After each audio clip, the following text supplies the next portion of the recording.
ਅਗਲੀ ਖਬਰ ਜਿਹੜੀ ਆ ਉਹ ਵੀ ਪ੍ਰੈਜ਼ੀਡੈਂਟ ਟਰੰਪ ਉਹਨਾਂ ਦੇ ਨਾਲ ਸੰਬੰਧਿਤ ਆ। NPR ਨੇ ਅੱਜ ਉਹਦੇ ਬਾਬਤ ਵੀ ਸਟੋਰੀ ਰਨ ਕੀਤੀ ਹੈਗੀ ਆ। ਵੀ ਜੋ ਪ੍ਰੈਜ਼ੀਡੈਂਟ ਡੋਨਲਡ ਟਰੰਪ ਆ ਉਹ ਮੈਕਸੀਕੋ ਤੋਂ ਜਿਹੜਾ ਸਮਾਨ ਆਉਂਦਾ ਆ ਉਹਦੇ ਉੱਤੇ ਜੇ ਟੈਰਿਫ ਲਾਉਂਦੇ ਆ 25%, ਉਹਦੇ ਨਾਲ ਆਮ ਲੋਕ ਜਿਹੜੇ ਅਮਰੀਕਾ ਦੇ ਵਿੱਚ ਆ ਉਹਨਾਂ ਨੂੰ ਕਿੰਨਾ ਕੁ ਅਸਰ ਪਊਗਾ। ਕਹਿੰਦੇ 90% ਐਵਾਕਾਡੋਜ਼ ਜੋ ਅਮਰੀਕਾ ਦੇ ਵਿੱਚ ਲੋਕ ਖਾਂਦੇ ਹੈਗੇ ਆ ਉਹ ਮੈਕਸੀਕੋ ਤੋਂ ਆਉਂਦੇ ਆ, ਤੇ ਪ੍ਰੈਜ਼ੀਡੈਂਟ ਟਰੰਪ ਹੁਣਾਂ ਨੇ 25% ਟੈਰਿਫ ਇੰਪੋਜ਼ ਕਰਨ ਦੀ ਗੱਲ ਕੀਤੀ ਆ ਮੈਕਸੀਕਨ ਇੰਪੋਰਟਸ ਦੇ ਉੱਤੇ।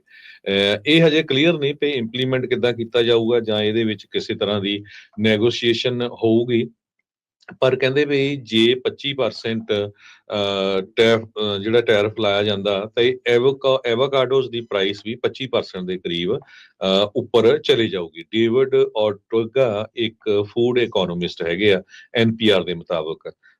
ਤੇ ਮੈਕਸੀਕੋ ਕਹਿੰਦੇ ਭਈ one of the largest foreign supplier ਆ ਫਰੂਟਸ ਦਾ ਤੇ ਵੈਜੀਟੇਬਲਸ ਦਾ ਜੋ ਅਮਰੀਕਾ ਦੇ ਵਿੱਚ ਆਉਂਦੀਆਂ ਹੈਗੀਆਂ। ਮੈਕਸੀਕੋ ਦਾ ਜਿਹੜਾ ਮੌਸਮ ਹੈਗਾ ਆ ਉਹ ਈਅਰ ਰਾਉਂਡ ਪ੍ਰੋਡਕਸ਼ਨ ਐਵਾਕਾਡੋਜ਼ ਦੀ ਜਿਹੜਾ ਕਰਦਾ ਹੈਗਾ, ਤੇ ਪ੍ਰੋਡਿਊਸਰਸ ਜਿਹੜੇ ਉੱਥੇ ਆ ਉਹਨਾਂ ਨੂੰ ਚੀਪ ਲੇਬਰ ਮਿਲਦੀ ਆ। ਸੋ ਮੈਕਸੀਕੋ ਦੇ ਵਿੱਚ ਲੇਬਰ ਬੜੀ ਚੀਪ ਆ, ਤੇ ਦੂਸਰਾ ਕਹਿੰਦੇ ਮੌਸਮ ਇਦਾਂ ਦਾ ਵੀ ਸਾਰਾ ਸਾਲ ਐਵਾਕਾਡੋਜ਼ ਉੱਥੇ ਪ੍ਰੋਡਿਊਸ ਹੁੰਦੇ ਹੈਗੇ ਆ। ਤੇ ਐਵਾਕਾਡੋ ਇੰਡਸਟਰੀ ਨੂੰ ਹੁਣ ਇੱਕ ਚੈਲੰਜ ਵੀ ਹੈਗਾ ਆ ਕਿਉਂਕਿ ਕਲਾਈਮੇਟ ਚੇਂਜ ਵੀ ਹੋ ਰਿਹਾ ਹੈਗਾ, ਤੇ ਉਹਨਾਂ ਨੂੰ ਪਾਣੀ ਬਹੁਤ ਜ਼ਿਆਦਾ ਚਾਹੀਦਾ ਹੈਗਾ ਗਰੋ ਕਰਨ ਦੇ ਲਈ। ਤੇ ਜੇ ਉੱਪਰੋਂ ਟੈਰਿਫ ਲੱਗਦਾ ਹੈਗਾ ਸੋ ਅਲਟੀਮੇਟਲੀ ਜੋ ਆਪਾਂ ਐਵਾਕਾਡੋਜ਼ ਖਾਂਦੇ ਹੈਗੇ ਆ ਉਹਦੇ ਉੱਤੇ ਵੀ ਜਿਹੜਾ ਕੀਮਤਾਂ ਤੇ ਅਸਰ ਪਊਗਾ। ਜੀ ਬਿਲਕੁਲ, ਅੱਜ ਖਾਣਾ ਐਵਾਕਾਡੋ ਵਾਲਾ ਟੋਸਟ, ਸਵਾਦ ਲੈ ਲਓ ਜਿਨ੍ਹਾਂ ਨੇ ਹੁਣ ਖਾਣੇ ਆ, ਬਾਅਦ ਚ ਪਤਾ ਨਹੀਂ ਇਹ ਮਿਲਦੇ ਆ ਜਾਂ ਨਹੀਂ ਮਿਲਦੇ। ਇਹ ਜਿਹੜੀਆਂ ਚੀਜ਼ਾਂ ਆ ਆਨੰਦ ਲੈਣ ਵਾਲੀ ਗੱਲ ਬਣੀ ਪਈ ਆ। ਉਧਰ ਟਰੰਪ ਉਹਨਾਂ ਨੇ ਯੂਰਪ ਨੂੰ ਵੀ ਡਰਾ ਕੇ ਰੱਖਿਆ ਆ। ਆਏ ਅਜੇ ਹੈ ਨਹੀਂ ਆ, ਅਜੇ ਟੈਰਿਫ ਦਾ ਰੌਲਾ ਜਿਹੜਾ ਇਹਨਾਂ ਨੇ ਹੁਣ ਕਾਫੀ ਜ਼ਿਆਦਾ ਜਿਹੜਾ ਉਹ ਪਾਤਾ ਆ।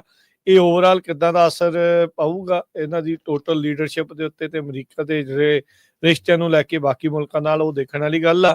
ਪਰ ਸਾਰੇ ਮੁਲਕਾਂ ਦੇ ਵਿੱਚ ਦੱਬੀ ਸੁਰ ਦੇ ਵਿੱਚ ਜਾਂ ਕਹਿ ਲਓ ਵੀ ਉੱਚੀ ਸੁਰ ਦੇ ਵਿੱਚ ਚਰਚਾ ਤਾਂ ਜਿਹੜੀ ਉਹ ਚੱਲ ਰਹੀ ਆ ਵੀ ਭਾਈ ਸਾਡੇ ਸਮਾਨ ਦੇ ਉੱਤੇ ਹੁਣ ਜਿਹੜਾ ਟੈਰਿਫ ਆ, ਟੈਕਸ ਆ, ਉਹ ਵਾਧੂ ਲੱਗ ਸਕਦਾ ਹੈਗਾ ਆ। ਪ੍ਰੈਜ਼ੀਡੈਂਟ ਲਾਈਕ ਡੋਨਲਡ ਟਰੰਪ ਨੇ ਬੀਤੇ ਸ਼ੁੱਕਰਵਾਰ ਇਹ ਆਖਿਆ ਸੀਗਾ ਵੀ ਜਿਹੜੀਆਂ 27 ਕੰਟਰੀਜ਼ ਜਿਹੜੀਆਂ ਯੂਰਪੀਅਨ ਸੰਘ ਦੇ ਵਿੱਚ ਆਉਂਦੀਆਂ, ਯੂਰਪੀਅਨ ਯੂਨੀਅਨ ਚ ਆਉਂਦੀਆਂ ਆ, ਉਹਨਾਂ ਨੂੰ ਜਿਹੜਾ ਟ੍ਰੇਡ ਪਾਰਟਨਰਸ ਉਹ ਵਾਲੀ ਲਿਸਟ ਦੇ ਵਿੱਚ ਪਾ ਦਿੱਤਾ ਹੈ ਜਿਨ੍ਹਾਂ ਨੂੰ ਇਹਨਾਂ ਨੇ ਟੈਰਿਫਸ ਦੇ ਨਾਲ ਡਰਾਇਆ ਹੈਗਾ ਆ।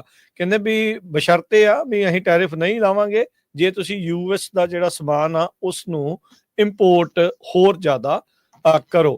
ਕਹਿੰਦੇ ਵੀ ਮੈਂ ਆਲਰੇਡੀ ਯੂਰਪੀਅਨ ਯੂਨੀਅਨ ਨੂੰ ਦੱਸ ਦਿੱਤਾ ਆ ਵੀ ਆਪਣੇ ਜਿਹੜੇ ਟ੍ਰੇਡ ਦੇ ਵਿੱਚ ਡੈਫਿਸਿਟ ਬਹੁਤ ਜ਼ਿਆਦਾ ਆ, ਅਸੀਂ ਸਮਾਨ ਤੁਹਾਡਾ ਜ਼ਿਆਦਾ ਖਰੀਦਦੇ ਆ ਤੇ ਤੁਸੀਂ ਸਾਡਾ ਸਮਾਨ ਘੱਟ ਖਰੀਦਦੇ ਹੈਗੇ ਆ, ਤੇ ਇਸ ਲਈ ਕਹਿੰਦੇ ਵੀ ਹੋਰ ਕੋਈ ਚਾਰਾ ਨਹੀਂ, ਫਿਰ ਟੈਰਿਫਸ ਆਲ ਦਾ ਵੇ।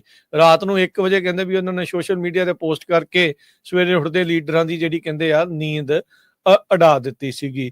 2023 ਦੇ ਵਿੱਚ US ਦਾ ਜਿਹੜਾ ਟ੍ਰੇਡ ਇੰਬੈਲੈਂਸ ਯੂਰਪੀਅਨ ਸੰਘ ਦੇ ਨਾਲ ਆ ਉਹ $209 ਬਿਲੀਅਨ ਦਾ ਸੀ। ਸੈਂਸਸ ਬਿਊਰੋ ਦਾ ਜਿਹੜਾ ਆંકੜਾ ਦੱਸਦਾ ਆ। $576 ਬਿਲੀਅਨ ਦਾ ਜਿਹੜਾ ਇੰਪੋਰਟ ਯੂਰਪ ਤੋਂ ਕੀਤਾ ਜਾਂਦਾ ਆ, ਤੇ $367 ਬਿਲੀਅਨ ਦਾ ਸਮਾਨ ਇੱਥੋਂ ਯੂਰਪ ਨੂੰ ਜਾਂਦਾ ਹੈਗਾ ਆ।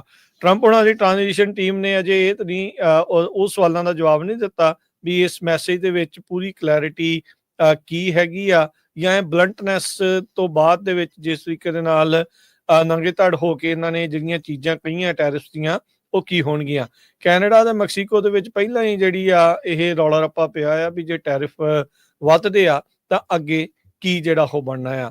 ਨੈਚੁਰਲ ਗੈਸ ਤੇ ਤੇਲ ਜ਼ਿਆਦਾ ਖਰੀਦਣ ਦੀ ਗੱਲ ਟਰੰਪ ਹੁਣਾਂ ਨੇ ਯੂਰਪੀਅਨ ਸੰਘ ਨੂੰ ਆਖੀ ਆ। ਯੂਰਪੀਅਨ ਸੰਘ ਦੇ ਬਹੁਤ ਸਾਰੇ ਮੁਲਕ ਰਸ਼ੀਆ ਦੇ ਤੇਲ ਦੇ ਉੱਤੇ ਉਹਨਾਂ ਦੀ ਟੇਕ ਰਹਿੰਦੀ ਸੀਗੀ ਕਿਉਂਕਿ ਉੱਥੋਂ ਉਹਨਾਂ ਨੂੰ ਨਜ਼ਦੀਕ ਤੋਂ ਸਸਤਾ ਮਿਲਦਾ ਸੀਗਾ। ਜਰਮਨੀ ਦੇ ਵਿੱਚ ਆਪਾਂ ਦੇਖਿਆ ਵੀ ਇਹ ਚੀਜ਼ ਕਾਫੀ ਜ਼ਿਆਦਾ ਵਾਪਰੀ ਆ, ਉੱਥੋਂ ਦੀ ਜਿਹੜੀ ਸਰਕਾਰ ਆ ਉਹ ਵੀ ਰੀਸੈਂਟਲੀ ਡਿੱਗੀ ਆ। ਯੂਰਪੀਅਨ ਸੰਘ ਦੇ ਜਿਹੜੇ ਕਮਿਸ਼ਨ ਦੇ ਸਪੋਕਸਮੈਨ ਨੇ ਓਲਫ ਜਿਲ, ਉਹਨਾਂ ਨੇ ਇਹ ਕਿਹਾ ਵੀ ਅਸੀਂ ਰੈਡੀ ਆ ਡਿਸਕਸ ਕਰਨ ਦੇ ਲਈ ਪ੍ਰੈਜ਼ੀਡੈਂਟ ਇਲੈਕਟ ਟਰੰਪ ਹੋਣਾ ਦੇ ਨਾਲ, ਜਿਹੜਾ ਸਾਡਾ ਆਲਰੇਡੀ ਬਹੁਤ ਹੀ ਮਜ਼ਬੂਤ ਸੰਬੰਧ ਨੇ ਵੀ ਸਾਡੇ ਆਪਸ ਦੇ ਵਿੱਚ એનર્ਜੀ ਖੇਤਰ ਨੂੰ ਲੈ ਕੇ ਹੋਰ ਕਾਮਨ ਇੰਟਰਸਟ ਕੀ ਜਿਹੜੇ ਹੋ ਸਕਦੇ ਆ। ਡਰਿਲ ਬੇਬੀ ਡਰਿਲ ਤਾਂ ਉਹਨਾਂ ਨੇ ਇੱਥੇ ਆਖਿਆ ਹੀ ਸੀਗਾ ਵੀ ਅਮਰੀਕਾ ਦੇ ਵਿੱਚ ਅਸੀਂ ਜ਼ਿਆਦਾ ਤੇਲ ਕੱਢਾਂਗੇ, ਨੈਚੁਰਲ ਗੈਸ ਜਿਹੜੀ ਉਹ ਜ਼ਿਆਦਾ ਇੱਥੇ ਕੱਢਾਂਗੇ। ਸੋ ਇਹ ਹੁਣ ਜੇ ਕੱਢਣੀ ਹੈ ਤੇ ਭਾਈ ਵੇਚਣੀ ਵੀ ਕਿਸੇ ਪਾਸੇ ਪੈਣੀ ਹੈ, ਇਕੱਲੇ ਅਮਰੀਕਾ ਦੀ ਖਪਤ ਵਾਸਤੇ ਤਾਂ ਇਹ ਨਹੀਂ ਹੋਣਾ।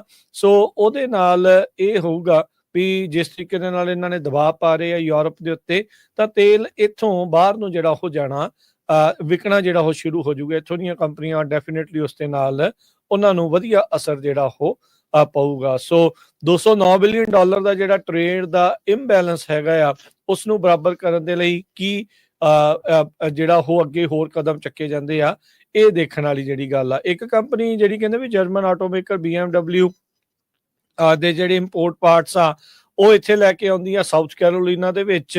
ਕਹਿੰਦੇ ਵੀ ਜੇ ਟ੍ਰੇਡ ਦੇ ਉੱਤੇ ਇਦਾਂ ਟੈਰਿਫ ਜਿਹੜੇ ਉਹ ਲੱਗਦੇ ਆ ਤਾਂ ਭਾਈ ਸਾਡੇ ਲਈ ਤਾਂ ਕੰਮ ਬਹੁਤ ਜ਼ਿਆਦਾ ਔਖਾ ਹੋ ਜਾਣਾ, ਕਿਉਂਕਿ ਯੂਰਪ ਤੋਂ ਆ ਰਹੇ ਸਮਾਨ ਦੇ ਉੱਤੇ ਜੇ 25% ਤੱਕ ਟੈਰਿਫ ਲੱਗਦੇ ਆ ਤਾਂ ਸਮਾਨ ਤੁਸੀਂ ਆਪੇ ਹਿਸਾਬ ਲਾ ਲਓ, ਗੱਡੀ ਦਾ ਕੀਮਤ ਵੀ 25% ਆਟੋਮੈਟਿਕਲੀ ਜਿਹੜੀ ਉਹ ਵੱਧ ਜਾਣੀ ਹੈਗੀ ਆ। ਸੋ ਜਿਹੜੀ ਲਿਕੁਇਫਾਈਡ ਨੈਚੁਰਲ ਗੈਸ ਆ EU ਦੇ ਦੁਆਰਾ ਜਿਹੜੀ ਇੰਪੋਰਟ ਕੀਤੀ ਜਾਂਦੀ ਆ ਜਾਂ UK ਦੇ ਵਿੱਚ ਜਿਹੜੀ ਉਹ ਗਈ ਆ, ਉਹ US ਤੋਂ ਹੀ ਜਿਹੜੀ ਉਹ ਗਈ ਸੀ। US એનર્ਜੀ ਇਨਫੋਰਮੇਸ਼ਨ ਜਿਹੜੀ ਉਹ ਦੱਸਦੀ ਆ, ਪਰ ਇਹ ਕਹਿੰਦੇ ਵੀ ਇਹ ਆંકੜਾ ਹੋਰ ਵੀ ਜ਼ਿਆਦਾ ਵਧਣਾ ਚਾਹੀਦਾ। ਤੁਸੀਂ ਅਮਰੀਕਾ ਤੋਂ ਜ਼ਿਆਦਾ ਜਿਹੜੀ ਆ ਤੇਲ ਤੇ ਨੈਚੁਰਲ ਗੈਸ ਜਿਹੜੀ ਉਹ